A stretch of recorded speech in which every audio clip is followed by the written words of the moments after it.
Namaskar. I'm Bhiman Chakma here. I'm from Tripura. Right now, I'm in the Indian Administrative Service (IAS) and in Odisha cadre. So currently, I'm streaming from my office. I'm serving as executive officer of a municipality here in Odisha. So before this, I was in the Indian Forest Service 2019 batch, and my educational background is BTech Computer Science and Engineering from NIT Agartala, and with a prior job experience of 2.5 years in the software industry. So basically, आज मैं चाहूँगा कि ये बहुत ही honest and very interactive session ho, but then I'll give you very honest feedbacks about my preparation, about the qualities and about various aspects of the preparation which is involved uh, in all the three phases from prelims, mains and interview. So regarding my journey, I would say that I started preparation in 2015 and in Midville after leaving my job in software. But I took some time, but then I cleared forest service in my second attempt, and I cleared finally the UPSC in 2020 exam, UPSC 2020 exam. So I was in Delhi for 3 years. I was fortunate that, despite coming from very humble background, so I was able to get admission in JNU, and I was able to get hostel facilities, which actually helped me prepare with very less means in Delhi. And then also I was in Jamia Residential Coaching Academy, where you get admission with an entrance. So despite all the hardship and struggle, I would say that I kept my self belief and my perseverance, and because of which I think finally it paid off for me. So I would ask you all to do the same. Uh, Next is let's start with the preparation phase. So regarding the preparation phase, I'll say that prelims. Let's start with prelims. So as prelims, there are two subjects, GS1 and GS2. GS1, which is the main subject which actually counts in your scores. So for that, my I will share my strategy, or what I used to focus on. Regarding GS1, I would say that you can basically तुम लोग सब इसको दो चीज में divide कर सकते हो. एक तो कोर सब्जेक्ट्स है, और दूसरा चीज है करंट अफेयर्स. तो कोर सब्जेक्ट्स के लिए मैं ये बोलूंगा कि उसको स्टैंडर्ड जो बुक्स है, लाइक पॉलिटिकल लक्ष्मीकांत है, देन एनसीईआरटीज है सारे सब्जेक्ट्स का. बाकी as you know, all of for the serious candidates would know, like for all the various subjects in the syllabus of UPSC, you have the standard books. तो उसको आप लोग उसी स्टैंडर्ड बुक्स को फॉलो कीजिए, and please keep revising them again and again. Build your concepts properly. I think nowadays, as we see, the UPSC is asking more conceptual questions, जहाँ पे आपको दो तीन स्टेटमेंट्स, कभी कभार चार भी स्टेटमेंट्स दिया जाता है, उसको पढ़ के फिर आपको आंसर करना पड़ता है. तो conceptual clarity I think is very important. Next, I think I would say that you have to solve the previous year questions, particularly of UPSC, rather than of any other test series का question से ज्यादा important है कि आप UPSC का ही question paper solve करें. उससे क्या होता है ना, सबकॉन्शियसली आपके अंदर में ही वो माइंडसेट आ जाता है जो यूपीएससी एग्जामिनर और the question setter is trying to ask.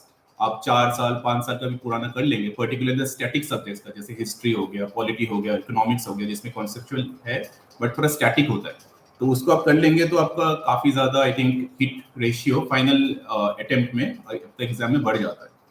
Second thing I would से इज इसी पेपर के लिए रिगार्डिंग द बस पढ़ने से उस इनफ नहीं है. What is important is the question solving. कैसे आप क्वेश्चन सॉल्व करते हो, पर्टिकुलरली आपका एलिमिनेशन टेक्निक. क्योंकि क्या होता है इसमें, I would guarantee most people here जिसका भी क्लियर होता है. For example, I never actually scored below 110 in prelims.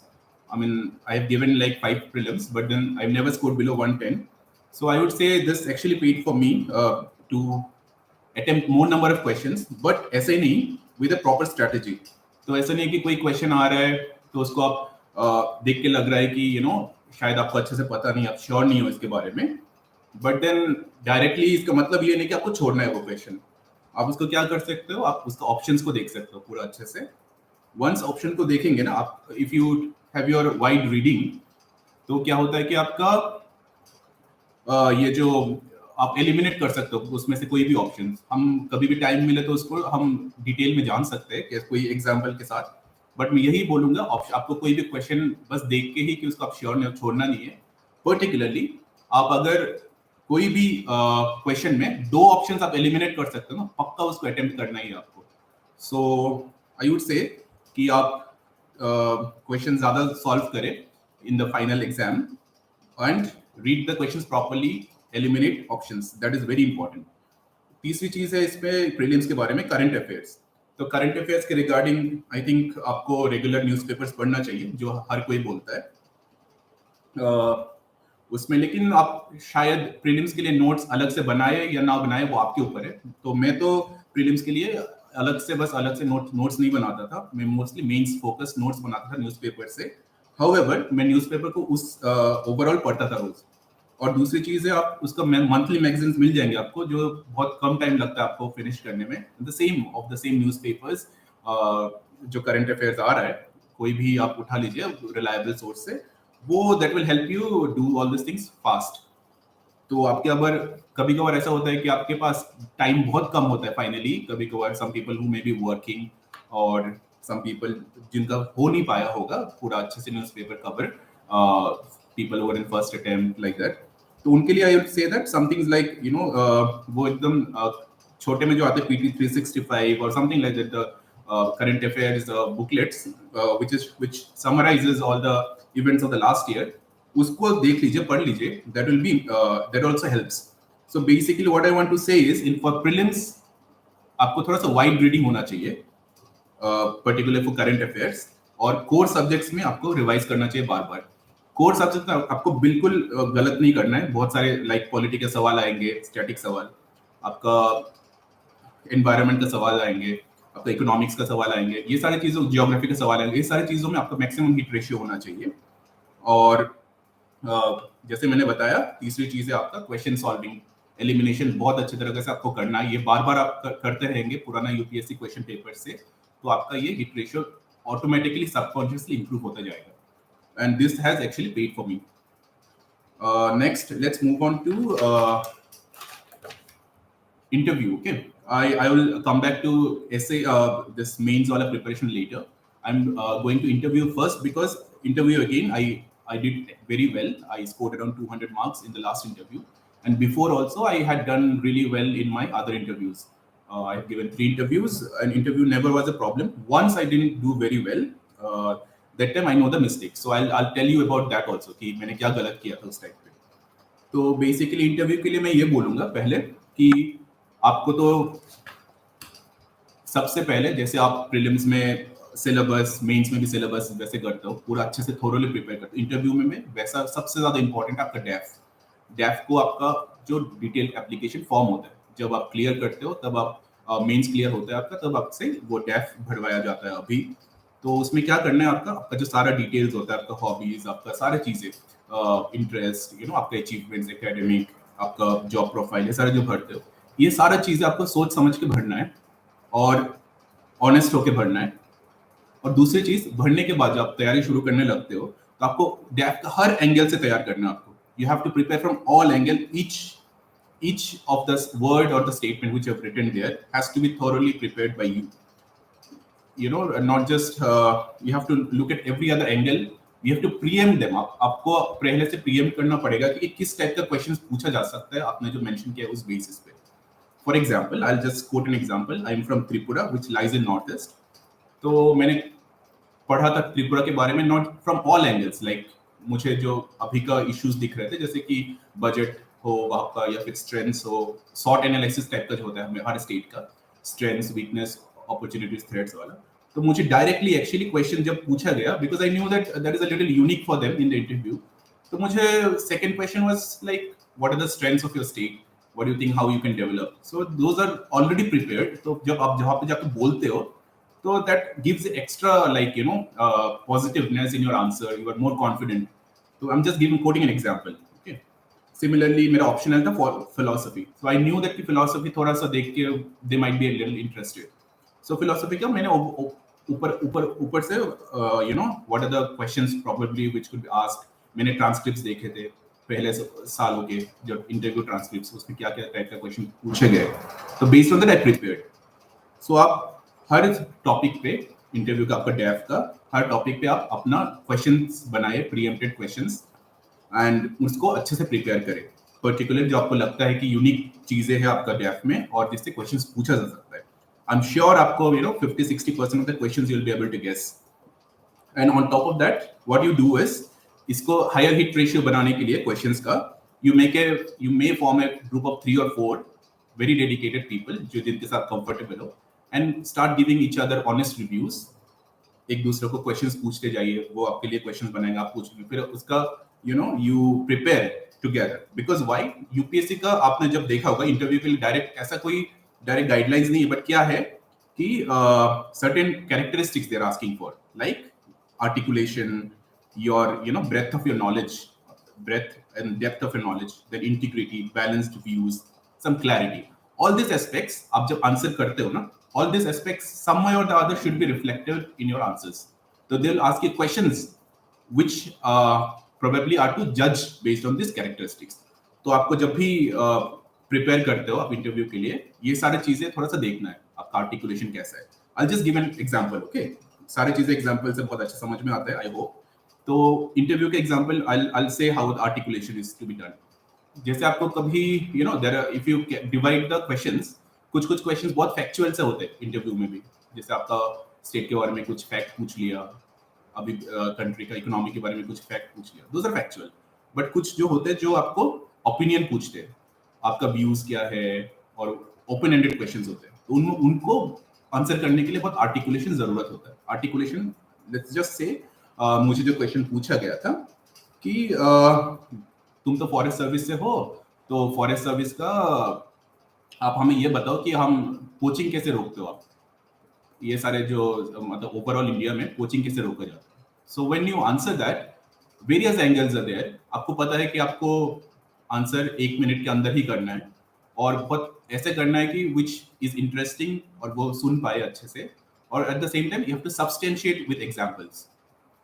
तो don't speak as soon as the question is asked in such questions. Take your time. आप take your 10 seconds, उसको आप दिमाग में अच्छे से सोच लीजिए आंसर को, and after that you prioritise the points जो आपको लगता है कि सबसे इंपॉर्टेंट पॉइंट्स है. उसको पहले आप प्रायोरिटाइज कीजिए. 4-5 पॉइंट, ज्यादा नहीं बोलना है इंटरव्यू के टाइम पे. तो 4-5 पॉइंट्स को ही रखिए, वेरी इंपॉर्टेंट वंस, और उसको प्रायोरिटाइज करके फिर आप उसको बोलिए. जैसे कि फॉर एग्जांपल ये जो मैंने अभी जो बोला, कोचिंग कैसे रोकते हैं या फिर कैसे करते हैं, तो in that case you say हमारा staff like we go in we have enough force, train force जो पेट्रोल करते हैं and all those things. At the same time we involve people to ecotourism and all those various other jobs, the locals they get it. Third thing is we do the awareness campaigns. So all these things, and on the same time if you give a subprime example like आपका life से या फिर observation, like कि सोचो आपको training के time पे कहीं पे लेके गए, तो मैंने बोला था कि हाँ सो हम काजीरंगा गए थे तो ऐसा ऐसा हो रहा था. तो that kind of makes it interesting, and कि उनको लगता है कि हाँ ये तो जो भी अपना ट्रेनिंग से है, फील्ड से, वो सीख के ऑब्जर्व करता है, तो they will give you extra marks for that. So regarding one more thing about interviews, about the mock interviews. तो मॉक इंटरव्यूज के बारे में मैं यही बोलूंगा कि ज्यादा मॉक इंटरव्यूज देने का जरूरत नहीं है. आपको 2 पर्पस फुलफिल होना चाहिए उससे. एक तो आपको डर जाना चाहिए कि when you face the interview board, बहुत बार लोगों को नर्वसनेस होती है, लोगों को लगता है कि it should be perfect and all. So this kind of ये जो डर है, ये आप जितना 4-5 मॉक इंटरव्यू दोगे तो चला जाएगा. I think that is sufficient. And दूसरी चीज है आपको प्रैक्टिस करना है, आर्टिकुलेशन एंड ऑल. हाउएवर अब जितना भी at the time after your mains you are in that phase, आप ज्यादा जाते रहोगे, ये करो बहुत टाइम से दैट कि उससे ज्यादा इफेक्टिव होता है कि आप 3-4 लोग दोस्त अच्छे जो who you trust to give honest reviews उनके साथ मिलके ऐसे जैसे मैंने बोला था वैसे प्रैक्टिस करते रहिए certain questions which you feel can be asked from your DAF. ऐसे प्रैक्टिस कर, that is more important. DAF और मॉक इंटरव्यूज के लिए 4-5 से ज्यादा इतना इम्पोर्टेंट नहीं है। That's what I think about interview and I am sure practice करते रहेंगे तो आप बहुत अच्छा कर सकते हो। और रही बात तीसरी चीज अबाउट मेंस, मैं इतना डिटेल में नहीं जाऊंगा क्योंकि बहुत लोगों ने कवर किया होगा इसके पहले भी। तो मेंस के बारे में मैं ये बोलूंगा कि you should have in your finger tips, in your notes, each and every part of the syllabus. Syllabus में जितना भी दिया हुआ है GS1, GS2, GS3, GS4, हर चीज के आपके पास नोट्स होना चाहिए। बिकॉज एट द एंड जब मेंस आता है ना, सिलेबस इतना बड़ा होता है कि आपको उसको फिर से टेक्स्ट बुक में जाने का टाइम नहीं होता है। आप इतना that becomes such a burden। तो आपके पास अगर short notes होता है ना, that becomes very very easy to revise। and many a times this is a game of psychology and personality also। तो आप अगर कम प्रेशर लोगे उस टाइम पे, चिल होके एग्जाम दोगे तो बहुत अच्छा करोगे और ज्यादा, rather than going after again the big textbooks and all those things जहाँ पे मार्क किया आपने। उससे ज्यादा अच्छा है कि आप अपना नोट्स शॉर्ट में कुछ जस्ट पॉइंटर्स ऐसे प्रिपेयर करके रखें। That is very very important. You have to be thorough with the syllabus। दूसरी चीज है I think you have to do some smart work also. The smart work में क्या होता है कि जैसे आपको क्वेश्चंस भी थोड़ा सा यहाँ पे प्रीएम्प्ट करना है। कैसे? although you'll be prepared but you prepare with extra care certain questions जो आपको लगता है कि लास्ट ईयर नहीं पूछा है बट 2-3 साल पहले पूछा है, उसको आने का ज्यादा चांसेस रहते हैं। कोई भी सिलेबस टॉपिक से उठा लीजिए, यू चेक इट आउट। मैंने भी ऐसे ही किया था। ये मैक्सिमम टाइम ये जरूर ऐसा ही होता है कि जो लास्ट 3 साल पहले पूछा गया था क्वेश्चन वो इस बार पूछा जाएगा rather than लास्ट ईयर जो पूछा गया है। ये मैं थोड़ा स्टैटिक वाला पार्ट से बोल रहा हूँ। But on the other hand current affairs के बीच में भी you don't go for all the small news and all, but जो आपको very important news which is related to your syllabus or is related to the various ideals of a country like polity and all those things, those will be asked in your mains paper। so don't bother yourself with too much of small news and I would say that you focus on the more important news और उसी का अच्छे से अच्छे note बनाइए और आपका जो भी ये सब पॉलिसीज आ रहे हैं, स्कीम्स आ रहे हैं, उसको सिलेबस के अकॉर्डिंगली नोट्स जहाँ पे भी वहाँ पे ऐड करते जाइए। जितना भी आप करंट एग्जांपल डालते रहोगे उतना ज्यादा आपका अच्छा आंसर्स माना जाएगा और आपको ज्यादा मार्क्स मिलेंगे यहाँ पे। And mains is about all about answer writing. आप आंसर करते रहिए, लिखते रहिए। Not a single question you should leave blank in the final exam. मेरा प्रॉब्लम वही था। This is an honest interview and I am saying it. मेरा problem वही था। आई वाज अ परफेक्शनिस्ट, तो मैं हर चीजों को बार बार बोलता जाता था, तो बहुत ज्यादा परफेक्शन से लिखने का कोशिश करता था जिसकी वजह से पूरा कंप्लीट नहीं हो पाता था। That is why despite writing very good answers because you are not writing everything, final marks used to be lesser. So आपको बिल्कुल सोचना नहीं है ज्यादा। जो भी आप प्रिपेयर करके आए हो पूरा लिखना है और आपको सारे क्वेश्चंस फिल करना है, ठीक है, टाइम के साथ। तो I would say that's all. मतलब बेसिक चीजों के जो which I think I did right from my end the pitfalls which I think are possible, जो गलती आपको नहीं करना चाहिए। बाकी अभी I would like to take questions from the participants। तो यहाँ पे लोगों ने बताया कि for example what it makes you believe that it is possible to clear UPSC and stay strong।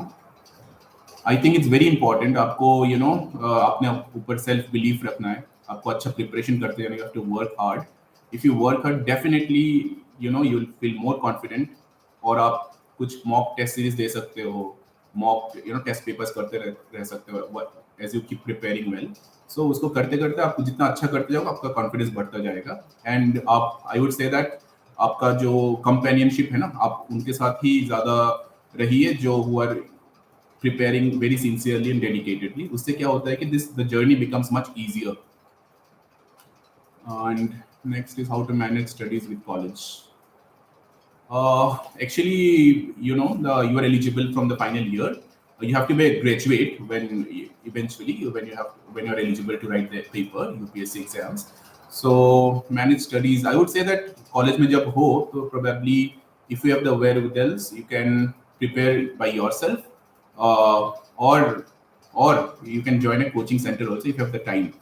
तो उससे क्या होता है कि आपका ना चीज़ें you get more spread out time, but आप अच्छे से जो सिलेबस है उसको धीरे से आप अच्छे से कॉन्सेप्ट बिल्ड कर सकते हो, आप कॉलेज में हो या जॉब में हो, पहले जब ऐसा होता है।